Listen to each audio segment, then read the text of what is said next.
we as not just Americans, but we as people, we try and focus on other issues, or we try and give money to like across the seas and stuff. And I'm not saying that's a bad idea. I just think that we also need to remember that we need to help people who are here.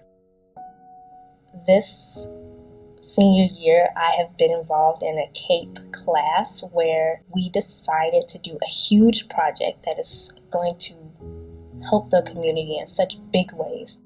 In the beginning of the year, I really liked art class. And then the class meets Mr. Scott and Miss Margie, and they say that we're going to be doing a new project where we're going to reuse a closed grammar school.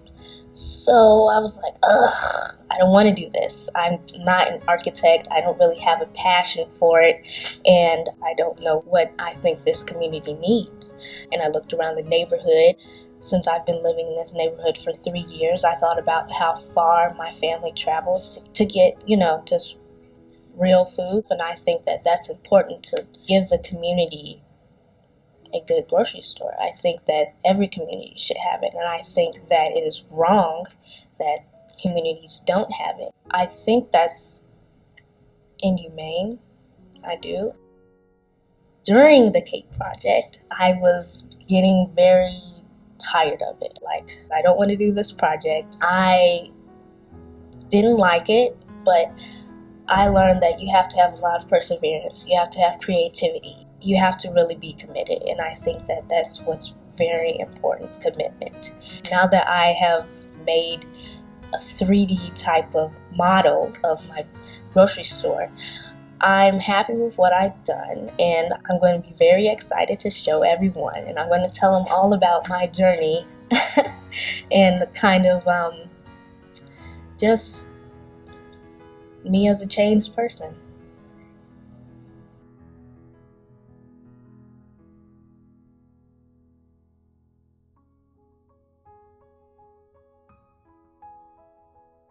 And so I used that great essay and I made it my DePaul essay, and I've been admitted into their business school, so not bad. Super excited. I was at a point in my teaching career after 6 years of getting a little bit stale, maybe. And so I thought, yeah, it'd be cool to get involved with an arts program and let's just see what happens. The process that CAPE allowed us to learn, the way to bring the art projects to our students and involve them and get their feedback and to let them lead the projects, really has changed the way I do even the most mundane things. As a teacher, I had a framework I was already working in, but this one is much broader and allows for the addition of creative elements and different types of assessment that really helped build the confidence of our students. When you're looking at assessing in terms of district standards and Common Core and test prep and things like that, all of these skills that we're working on with them in the creative world, but in a social studies world, it's exactly what they need to be doing. They are questioning everything. They are documenting through writing, through dialogue, through debate and discourse. They are researching, they are collaborating, they are synthesizing different kinds of texts. Their output certainly shows the growth at the end of it. And certainly you can't measure the confidence they gain, the collaboration skills necessarily in terms of numbers, but you can see it in human terms and see them applying to different colleges or applying to college period or knowing that they can graduate. That's something that in our district is so necessary for success. We live in a district with budget cuts that happen way too often, and it's very painful to neighborhood schools.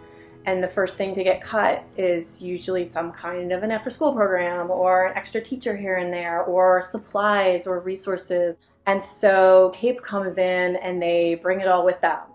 And that's invaluable. That changes their lives and opens up their perspectives and gives them a completely different point of view on how what their future can look like. That just wouldn't be possible without the CAPE programs.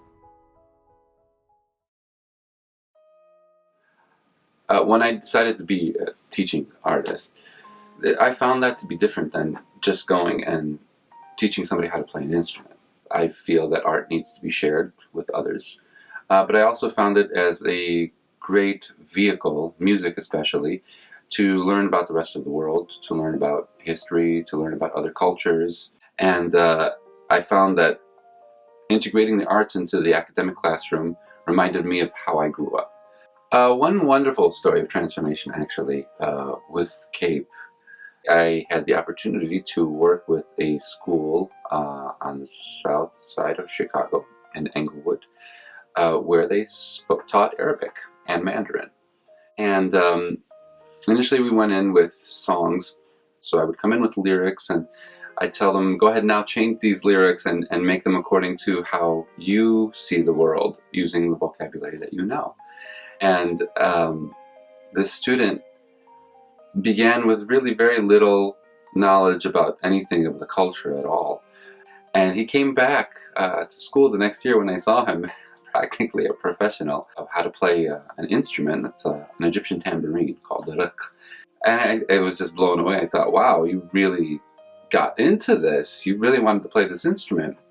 Well, needless to say, from that instrument, and just learning that instrument and picking up on the music and seeing how it works with learning a foreign language, he not only maintained with the Arabic language, but really pursued it even further, musically and culturally, to where he ended up, after many years, not only participating in some CAPE events, but also going on to college and becoming a journalist. And using his language, using his skills, he did internships with other Middle Eastern organizations. And I just saw this young man start to flourish.